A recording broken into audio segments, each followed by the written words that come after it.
សាវត្តមនីសាគរក្នុងចិត្តត្រេកអរសំដៅទៅភូមិកំណើតឆ្លងខ្ពប់ឆ្លងស្ទឹងកាត់ចំការសូត្រ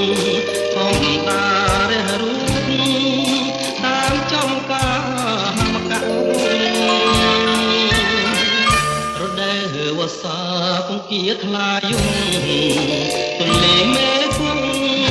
នាំខ្ញុំទៅភូមិកោះប្រាក់ពីកោះនោះហើយដែលខ្ញុំជុំពេលដូចជាទេះបាំងនៅកណ្ដាលផ្លូវក្រអូបក្លិនផ្កាណាគ្រីពេលក្រៃនេះពេលរៀបរៃដូចក្លិន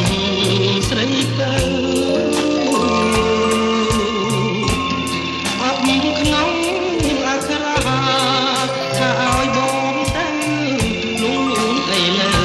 បើឲ្យប្រណីក្លិនផ្កាណាគ្រីនារីកោះប្រាំងបងសូមរួមរាក់ស្មោះស្ម័គ្រនឹងនាគ្រីស្រីបំណាច់បងមកក្នុងពេលរៀបរៃបានត្រឹមសំដីបងអស់ចិត្ត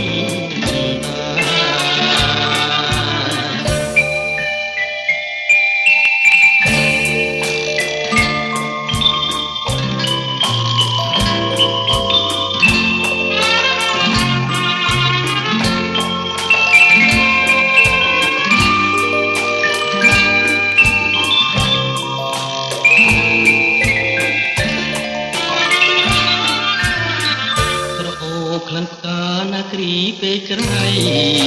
នេះពេលរាត្រី